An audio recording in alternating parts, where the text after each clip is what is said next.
Alright guys, Brian here with VetteSource, back at it today, where we're going to go ahead and finally make an attempt to get our spot painting done here under the hood of the Formula 350 tune port injection project that we've been working on, if you've been following along with me as we do this.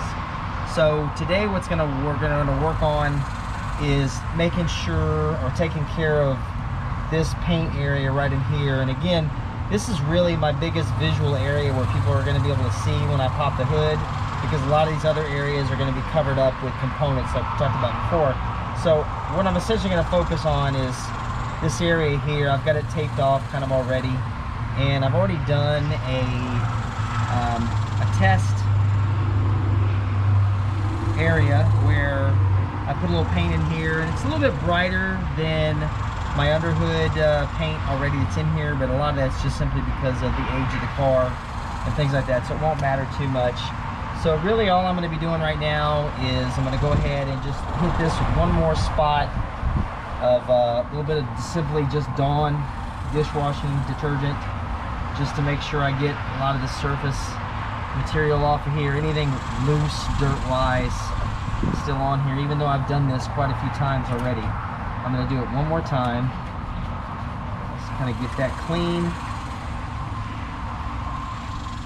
Get a good scrub on it. I'm just using the standard old Scott's blue towels that you can pick up pretty much anywhere, auto parts store, Walmart, whatever. And I'm gonna clean this up because this is the area I'm focusing on. Again, back in here, brake booster is going to be covering this, so I'm not terribly worried about it. And then what we're going to do is we'll go ahead and scrub that down. And we're going to rinse that off a little bit. Get that done. Get that right in that corner there.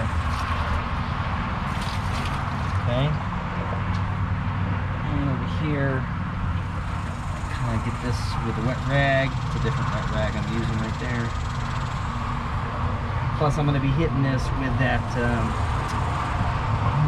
the wax and grease remover here in just a few minutes. So we're going to make sure that's all clean for right now. Got that there. Alright, now we're going to take our sandpaper that I actually left over here in the corner. And there we're just using a 500 grit just to kind of get a basic scuff on here. And we're going to scuff this up.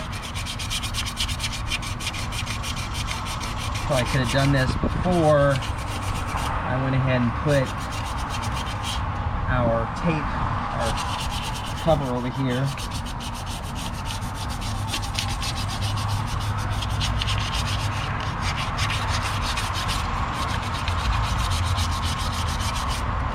Now ordinarily I would go ahead and hit this twice with the wax and grease remover, but again, I'm under the hood and this is a not very seam area, so I'm not going to get too crazy on this.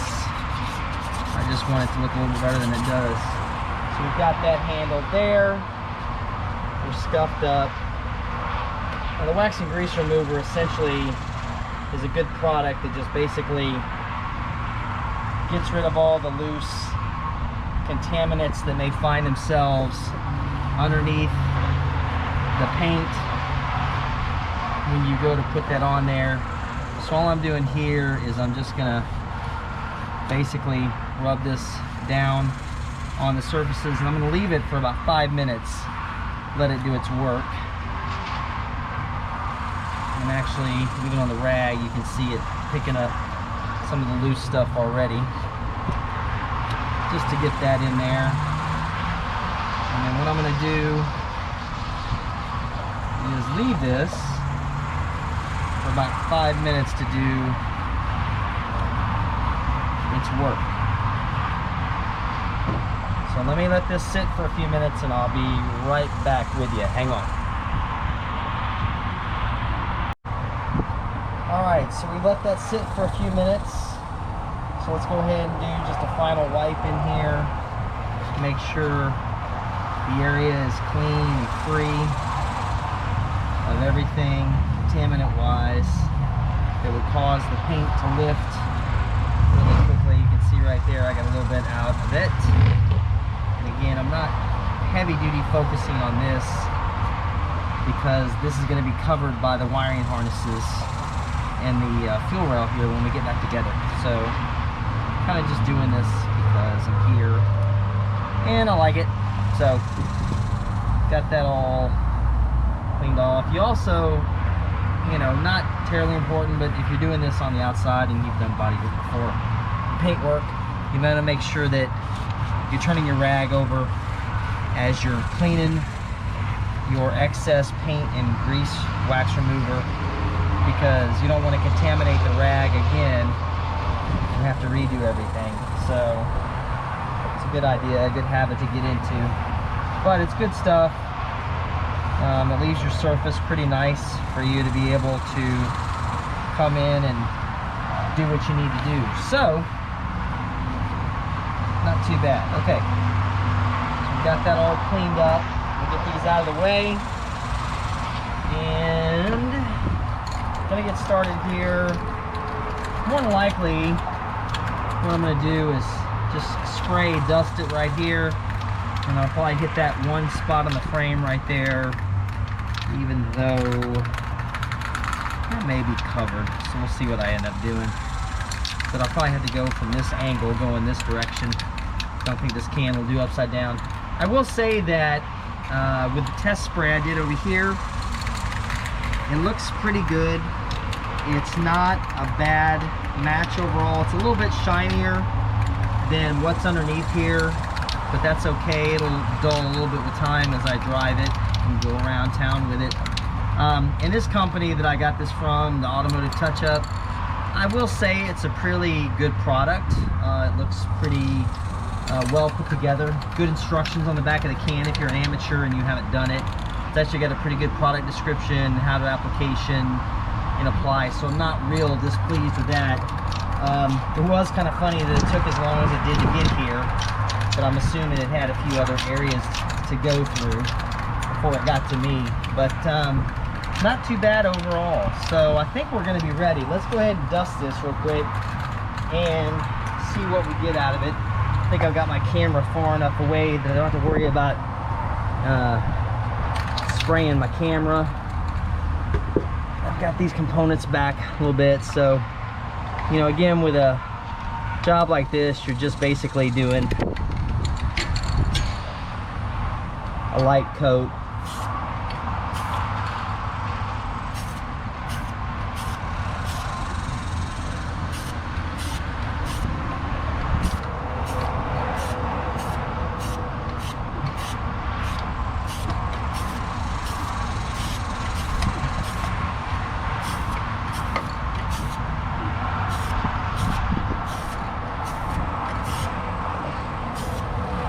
And I probably should have covered those fuel rails up first. I forgot to do that, so I'll have to put a little lacquer thinner on those after I'm done here. Back. Let me see if I can get to that quick enough before it sets in. Probably not. Okay. I'll work on those in a little while.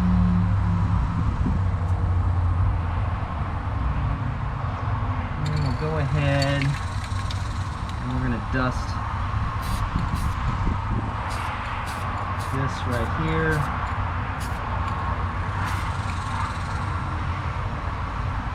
And I think we'll go ahead and hit this right here.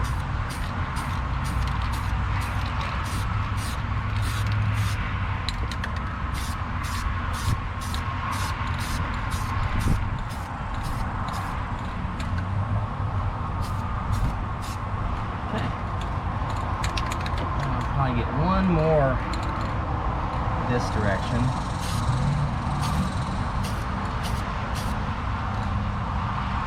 And one more right here. Okay. I'm gonna let this sit up for about 10 minutes. We'll come back and look at my handiwork and see what it looks like. And then we'll go from there. So I'll be right back, guys. All right, we're back after letting that dry a little bit, and I'm actually quite pleased with the results of that first coat. I see a few areas here that I need to go ahead and put a little more paint on. They're a little thin right now, but honestly, other than being a little bit too shiny, it's really not bad for a spray job out of an aerosol can like that. Now, if I had a spray gun and everything else, I could go ahead and put a little flattener in my paint and make it match a little more closely. But again, I think once we get into the nitty-gritty and drivability and things like that, this really is not going to be a heavy-duty, all of a sudden you spot that there's one thing that doesn't look like the other. So we should be good. So real quick, I'm going to spot paint a little bit more in these areas that didn't get enough of a coat the first time.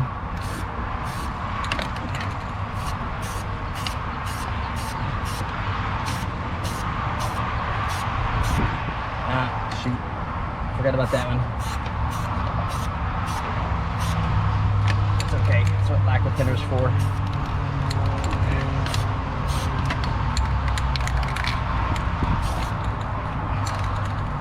Problem is my angles are kind of weird here, so it's making it a little more difficult, but it's not too bad.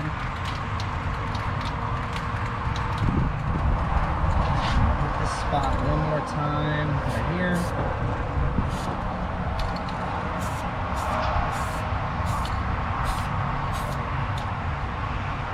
And